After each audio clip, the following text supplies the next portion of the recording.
Madame la présidente, merci. Monsieur le ministre, chers collègues, le dépôt de cette motion de rejet nous est apparu à mon groupe et moi comme une nécessité. Le texte de loi que vous nous proposez pour sécuriser et réguler l'espace numérique est un faux-nez. Vous l'avez reconnu vous-même lorsqu'on vous a auditionné en commission spéciale, monsieur le ministre Barrot. Je cite exactement votre réponse quand je vous faisais remarquer l'insuffisance et l'inefficacité de votre loi pour relever les défis pourtant importants du numérique. Vous m'avez répondu avec l'honnêteté qui vous caractérise.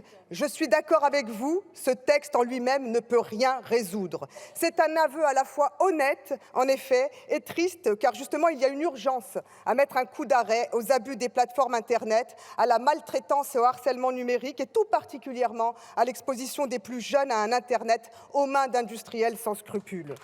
Avant d'exposer toutes les raisons de cette motion de rejet, permettez-moi quand même de verser à votre crédit, en plus de votre honnêteté lors du débat en commission, une autre qualité. Vous avez fait l'effort de parler avec les différents groupes parlementaires. Et c'est assez rare pour être souligné parce que nous, la France insoumise, nous avons eu le droit à 2 rendez-vous qui nous ont permis de se dire nos profonds désaccords. Je salue aussi, du coup, la qualité, qui est la même, de monsieur le rapporteur général Paul Midi, qui a permis que le travail parlementaire se fasse dans une atmosphère respectueuse des divergences. Ceci dit, j'en viens aux raisons de cette motion de rejet.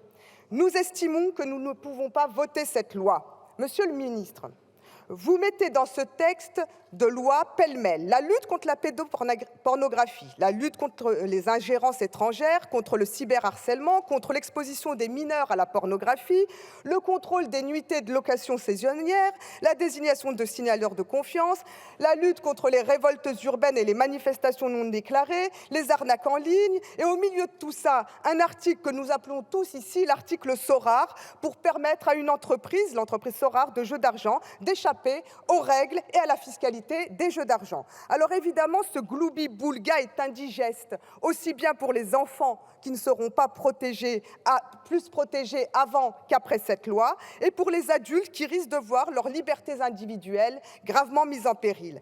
Quelle est donc la portée de cette loi pour protéger les enfants ? Si j'en crois la tribune publiée par les représentants de Respect Zone, Agir contre la prostitution des enfants, le Conseil français des associations pour les droits de l'enfant, Caméléon Association France, Stop VO Enfance sans violence, l'Observatoire de la parentalité et de l'éducation numérique, les associations Crise internationale, Éveil, la Fondation pour l'enfance et même l'Alliance des avocats pour les droits de l'homme, cette loi est une régression même par rapport à la législation existante. Je les cite pour que vous ne prétendiez pas que c'est une posture que j'emprunterai là. Voilà ce que ces défenseurs des enfants écrivent. La majorité présidentielle vote une loi, c'était celle de 2020, dont la constitutionnalité est confirmée et qui est sur le point d'être appliquée. Et puis, cette même majorité sabote le dispositif existant au dernier moment en votant une nouvelle loi qui s'apparente à une véritable bouée de sauvetage pour les géants du porno et qui affaiblit la protection des enfants.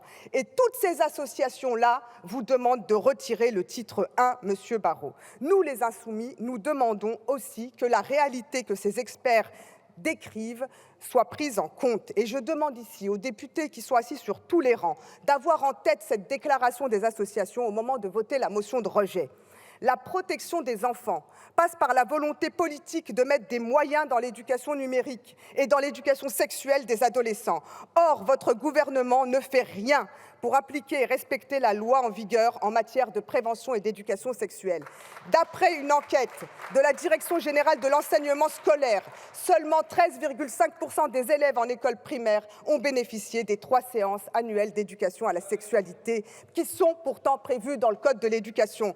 Malheureusement, monsieur le ministre, vous renvoyez cela à votre collègue qui est à l'éducation pour un hypothétique futur projet de loi censé répondre à l'impérieuse nécessité de mener une politique de prévention et d'éducation. Avec ce gouvernement, on a compris une chose. Dès qu'il s'agit de moyens réels, nous sommes renvoyés au calende grec, vu que de toute façon, la loi de finances passera sans discussion avec un 49.3.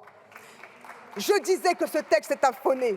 Je m'explique. Vous prétendez sécuriser et réguler, mais ce que plusieurs associations et collectifs de défense des droits et libertés voient dans ce texte, c'est votre intention obsessionnelle de placer les internautes sous surveillance généralisée. Au nom de la sécurité des enfants, dont on a vu qu'il n'en est rien, vous allez imposer non seulement pour les sites porno, mais aussi pour les réseaux sociaux, des contrôles à l'entrée. Contrôle d'identité pour tout le monde, vos papiers, s'il vous plaît. Car je le dis à nos concitoyens qui sont laissés dans l'ignorance, cette loi vise à ouvrir le chemin du contrôle d'identité pour l'accès à Internet et aux services d'Internet. Le gouvernement veut commencer par les plateformes porno, les jeux non monétisables, mais il va poursuivre avec les réseaux sociaux et vous verrez que bientôt il s'attaquera aux messageries qui devront demander aussi une identification. Vous ne pourrez plus ouvrir un compte et même posséder un compte sans avoir au préalable donné votre carte d'identité à une société privée qui, pour le compte d'une autre société ou de l'État, vérifiera votre âge, vérifiera que vous n'êtes pas inscrit dans un fichier de condamnés à un bannissement numérique ou dans un fichier de condamnés pour appel à une manifestation non autorisée. Ainsi, vous serez libre d'aller sur Internet à la seule condition de vous identifier. C'est comme pendant le Covid.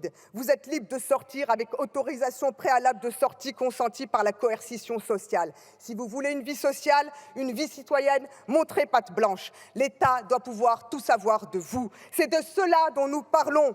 Les politesses de la commission spéciale n'ont pas permis de cacher la réalité. Peut-être que d'autres groupes ici estiment que ce n'est pas grave, mais pour tous les défenseurs des droits fondamentaux et des libertés, il y a alerte sur la dérive liberticide de ces mesures. La double vérification que vous proposez est le cheval de Troie du contrôle d'identité numérique généralisé. C'est une arnaque, ce qui est cocasse pour un gouvernement qui prétend lutter contre les arnaques en ligne. Je rappelle que le droit à l'anonymat en ligne est consacré par le droit international et la Constitution française. Si le gouvernement français fait sauter ce verrou, nous nous dirigerons inexorablement vers une société du contrôle social à la chinoise. Vous ouvrez déjà la voie à la censure d'État avec votre filtre dit anti-arnaque, justement, qui est prévu à l'article 6 et qui permet à l'autorité administrative d'exiger le blocage de certains sites par les navigateurs. Évidemment, en principe, cela ne doit concerner que les sites frauduleux. Mais comment garantir qu'à terme, un gouvernement ne l'utilise pas à des fins politiques, en France ou ailleurs? C'est bien le reproche que nous vous faisons dans ce texte. En voulant tout régler par la technique, vous jetez nos principes de justice, de liberté d'expression et de démocratie aux orties. Et entre le modèle chinois du numérique et le modèle américain des GAFAM, un autre espace numérique est possible. Notre souveraineté nationale passe aussi par le numérique. Nous avons 10 ans de retard, peut-être 15, mais c'est encore jouable, à condition de faire autrement que ce que vous faites. J'en viens à ce sujet, celui de la souveraineté numérique, car vous l'avez beaucoup à la bouche. Mais concrètement, ce projet de loi ne permet encore rien, et rien avant longtemps. Le problème des règlements européens qui sont inscrits dans ce texte de loi est qu'ils sont limités. Ils sont le fruit d'un compromis entre beaucoup d'intérêts divergents et sous influence des GAFAM et des géants du web. À cela s'ajoute que la position française est antinomique avec celle de l'Allemagne en matière d'hébergement des données. Oui, dans l'idéal, la stratégie européenne pour les données devrait permettre de mutualiser les moyens des différents pays européens et ainsi abaisser les barrières à l'entrée d'un marché qui sinon restera monopolisé par les géants américains. Mais regardez les choses en face. La différence de vue avec l'Allemagne sur l'indépendance numérique laisse peu de place à une stratégie européenne cohérente et efficace. L'Allemagne fait le choix délibéré des centres de données américains afin d'obtenir la garantie de pouvoir pénétrer le marché américain. Difficile dans ces conditions de développer une politique européenne cohérente. Pour l'Allemagne, la souveraineté est un frein à l'exportation de ses biens. Elle doit donc nécessairement passer par une alliance contractuelle avec les marchés extérieurs, en l'occurrence américains. Pour nous, notre souveraineté passe, tenez-vous bien, par la planification écologique. Monsieur Barrot, il est temps d'intégrer dans votre logiciel de ministre du numérique la dimension écologique comme une dimension fondatrice, non seulement de notre souveraineté, mais aussi de notre équilibre territorial et comme un moyen de faire l'égalité pour l'accessibilité de tous les citoyens. Vous faites l'impasse totale sur la sobriété numérique et les enjeux écologiques du numérique, au moment où l'empreinte environnementale du numérique va passer de 2,5% à 7% des émissions de gaz à effet de serre en France d'ici à 2030. La consommation d'électricité va exploser dans les années à venir et les data centers sont toujours plus énergivores. C'est en pensant la dissémination des data centers sur l'ensemble du territoire, c'est en pensant la consommation énergétique et l'utilisation de l'énergie produite qu'on peut développer sur un plan quinquennal les infrastructures indispensables pour stocker les données de santé, les données des entreprises et des collectivités et ainsi mettre à l'abri cette richesse des puissances étrangères et en même temps cette richesse qui est un véritable talon d'Achille pour nos entreprises, nos sociétés, notre pays. C'est en pensant aussi à un cloud souverain qui garantisse une maîtrise globale de la chaîne de production matérielle et logicielle sans recours à la sous-traitance. Malheureusement, ce projet de loi va nous mettre en retard et vous refusez même l'idée d'une planification écologique dotée d'un agenda, d'un budget, d'une stratégie globale. Il en va pourtant de notre souveraineté économique et de la sécurité des données, des collectivités, des entreprises et de nos concitoyens. J'en arrive à un dernier sujet qui, j'espère, terminera de convaincre mes collègues de voter la motion de censure, de rejet. La motion de rejet, pas de censure. Ça, c'est pour la prochaine fois. Il s'agit de l'article 15. Le fameux article SORAR. Cet article est la preuve, s'il en manquait encore, que ce projet de loi est une fumisterie. Vous avez d'abord tenté de le cacher en demandant une habilitation à légiférer par ordonnance. Puis vous essayez de nous amadouer en nous promettant une expérimentation qui, on le sait tous ici, s'éternisera.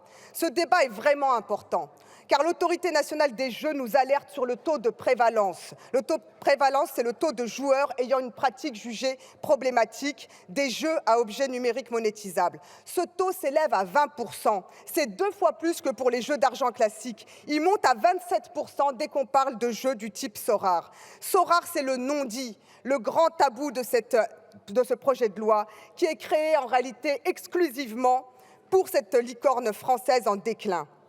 Soyons clairs, SORAR propose des services à la lisière entre jeux d'argent et paris sportifs. Il devrait y être assimilé. Au lieu de ça, on crée un véritable régime d'exception pour une seule entreprise. Le droit est précis. L'article L321 du Code de sécurité intérieure indique que sont réputés jeux d'argent et de hasard et comme telle toute opération offerte au public pour faire naître l'espérance d'un gain qui serait dû, même partiellement, au hasard et pour lesquels un sacrifice financier est exigé. C'est exactement le principe du jeu SO5 de la société SORAR. Elle regroupe absolument tous les critères d'un jeu d'argent. Et d'ailleurs, ils ne s'en cachent même pas. Leurs publicités disent jouer et collectionner des cartes au format NFT, des milliers d'euros de crypto à gagner. Je ne vois vraiment pas, Monsieur le Ministre, ce qui les distingue foncièrement d'un jeu d'argent et de hasard, si ce n'est, surprise, les cadeaux fiscaux que vous vous apprêtez à leur faire. Je sais que vous allez me répondre, innovation et liberté. En réalité, vous déroulez le tapis rouge à ce type d'entreprise. Vous voulez les favoriser alors qu'elles visent un public jeune. Vous ne pouvez pas justifier cela par la création d'emplois, c'est faux. Vous l'ignorez peut-être, mais la société SORAR, c'est peut-être des centaines de millions d'euros de levée, mais c'est très peu de création d'emplois, à peine quelques dizaines. Vous leur permettez aussi et surtout donc de bénéficier d'un régime fiscal particulier. On n'en connaît pas les contours. Vous nous avez renvoyés au PLF. Sauf que le PLF, il n'y aura pas de discussion puisqu'il y aura un 49.3. Donc, on va vous interroger là-dessus et j'invite tous mes collègues à s'opposer à cet article 15. Voilà. J'ai exposé en peu de temps les lignes rouges qui nous poussent au rejet global de ce texte. Je sais que de nombreux députés, y compris dans les rangs de la majorité, membres de Renaissance même, partagent mon point de vue. Nous ne sommes pas dans les caricatures, ni les oppositions de circonstances. Ce texte suscite des doutes chez vous. La meilleure chose à faire quand on doute, même surtout quand on est en charge de la loi, c'est de se donner le temps de lever les doutes. Le rejet du texte est l'occasion de se remettre au travail pour faire mieux. Merci, Madame la députée.